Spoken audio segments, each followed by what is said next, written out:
All right, welcome to Smokey Approved Scotland. I'm your boy journalist, and on this one we have my illustrious friend and partner, my boy Cook. Shout out to the people. Signing.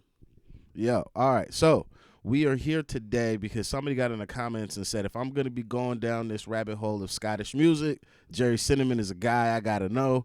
And then my boy's like, but sometimes might be a better record than disco whatever. And I was like, well, goddamn it, we're gonna check it out. So we are here to check out Sometimes by Gerry Cinnamon. If there's other Gerry records you want me to check out, or anybody else from Scotland up here, doesn't matter if they rap, sing, they could just beatbox. It does not matter. If they're Scottish, we want to know what they're up to.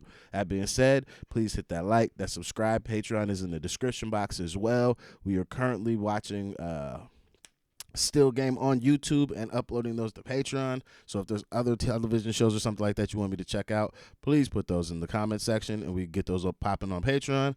And yeah, let's get into this one and see what Gerry's got for us. Big Gerry Cinnamon. I was just about to say, he sounds like a cunt that smokes.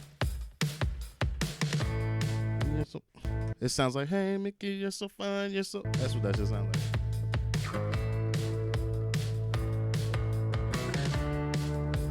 Gerry's a redhead?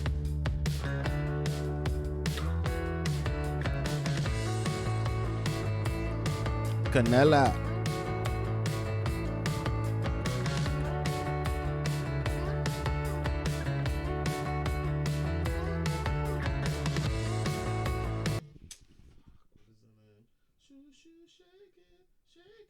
Shoo, shoo, shake it, shake it, fuck. That's what this shit sound like. I can't remember the name right now. Fuck. He sound like some bands I used to listen to in like 2002, 2003.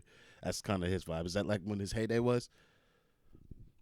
Not really, to be honest. He's like a much newer artist in the past, like 5 years, I would say. Nah, actually, probably 10 years since the Scottish referendum. So like 2013, 14.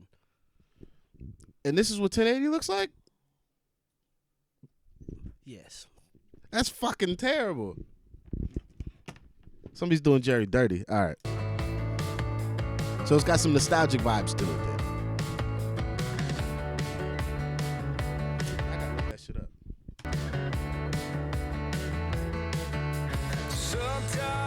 Sometimes, maybe more than some of the time, I'm on a false ego trip, insecurity. It's a band called Rooney. Do you remember Rooney? Ah, fuck, bro. I gotta show you a Rooney record. Bro, I used to listen to their album cut, front to back. Like, it's amazing. Now it's probably trash, though. The ideal person to be lecturing on life, but if you wanna know some things I've learned about myself, being in sticky situations, I won't bore you with the filth, breaking bones and sniffing gear, pouring blood and sweat and tears. In a nutshell, I suppose that's the way the water flows.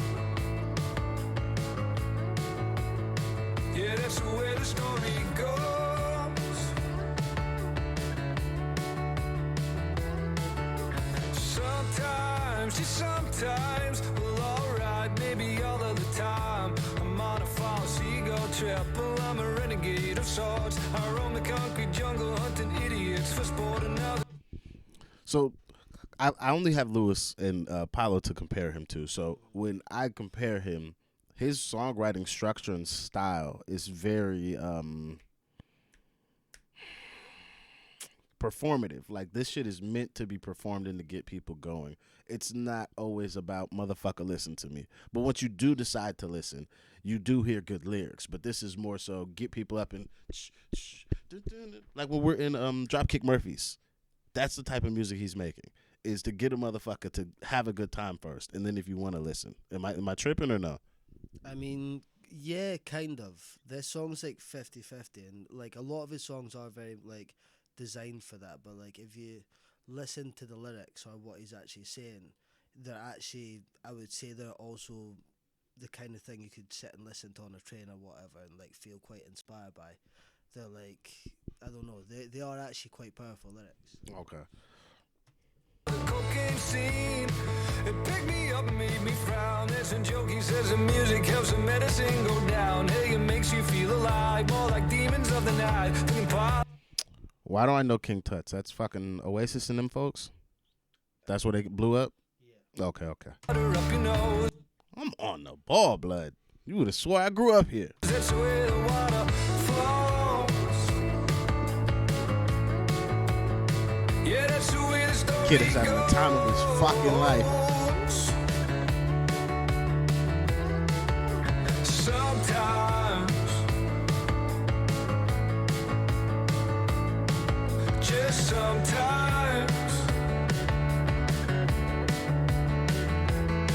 And now the world outside don't look the same for you and me. Drinking cider in the golf course, just a distant memory. Down the park and pick a fight, popping pills all through the night. Fucking waster, I suppose that's the way the water flows. Yeah, that's the way the story goes. If a person could be like the incarnate version of fucking lyrics, Lucas that was here last night is like the human personification of the lyrics that I'm hearing right now. I feel like he's like that person. It's more like, to say, like, more like Chavy or like Neddy, as you would say, like, yeah, exactly, like, so, like, wee gadgets, like, running about Glasgow, like, fighting and, like, taking gear and, like, going to house parties and all that kind of stuff that he's more talking about.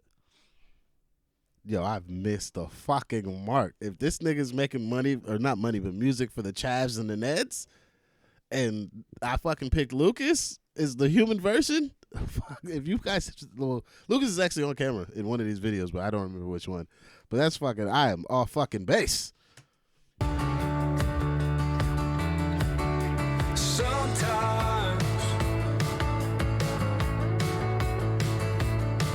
just sometimes. Sometimes, just sometimes.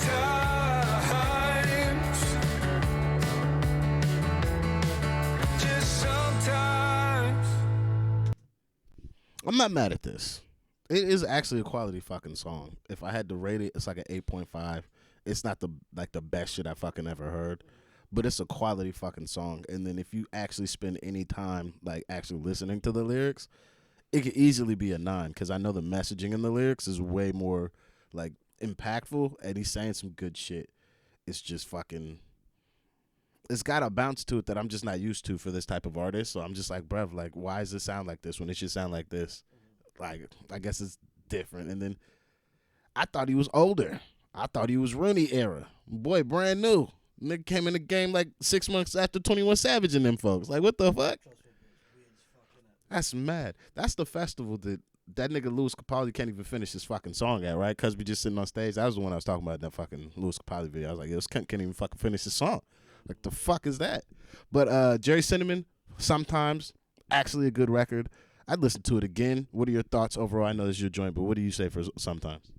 Solid. I don't know, like, in the grand scheme of things, like, 7.5, but I mean, I'm quite a critic, and there's very few songs that like ever achieve a 9 for me. So I'd say it's a solid song. It's a good tune. I'd put it on. Decent. I think you've just also allowed me, since you said very, there's a small amount of songs that hit a 9 for you. And that's the same thing for me. However, I always was like, why is it not a 10? And I think I figured out why. A 10 for me has to be a song that's a 9 that I'm just like, nigga, I wish I wrote that. I think that's what my 10 would be. That's why I just don't give out 10s, because I'm like, oh, the song is perfect. It's a fucking 9. And I'm just like, you know why? Because I don't feel like I wish I had have written that. Like, damn, I wish that was my song, or like I wrote that and they performed it. I think that's what will push it to a 10 for me. But do you have a reason why yours aren't 10s? I basically say that like it has to be a song that like really takes me on a journey.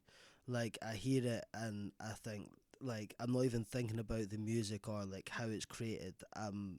It takes me to a place where I'm thinking about other things and like really inspires you. When you get like a proper eargasm or something that like really like hits you and you're like, whoa, what was that? You know, like that's kind of what I would look for a 10. I think for like a 9 for me is like solid lyrics, everything's nice. I'm really kind of finding the vibe in that. I would put it on like regularly, but that 10 for me is when it's like something special. There's only maybe like 2 songs in the world that I would describe as a 10. Roses by Kanye West. Fuck, man. Blame Game by Kanye West. Like, there's mad tens. There's 10. Michael Kiwanuka, Oh, that's a 10. That's a 10. Cold Little Heart. That's a 10. I give you that one. I give you that one. Easy, easy. Oh, fucking Coming Home, Kanye West. That's a 10. What? When that nigga said they want to rap and make soul beats like you, I was like, you bitch. That's an Ethereal Wind we're speaking about. That's not even a human. To be honest, this is like an underrated one for me, but Kanye West, the first song, I think it's called Higher on My Beautiful Dark Twisted Fantasy. Like, that for me is also a 10. Like, you put that on, sit on a fucking train, and look out the window, and like, you will be in a new world. That album is a 10 though, honestly. Like, I don't really think there's anything on there that you could take off and be like, oh yeah. Like how I'm just like, what's the fucking in the night I feel no, not the song, the album. Yeah, like how I'm like, yo, there's bare shit like you could strip off of there, and I'd be like, oh yeah, keep those, and we still got a good album. Boy, you can't take nothing off of there. You can't take shit off of fucking My Beautiful Dark Twisted Fantasy. But we've turned this into why 10s are 10s and all this other shit. This is Gerry Cinnamon. This is your boy Journalist. This is Cook. Please hit the like, subscribe. If there's more Gerry or anybody in Scotland you want me to hear, put them in the comment section. Patreon's in the description box. Sorry for getting a little extra at the end of this, but if you made it to the end, yo, I truly appreciate each and every one of you. Thank you for supporting the channel, and I'll see you guys on the next one. We are out of here. Peace. Peace.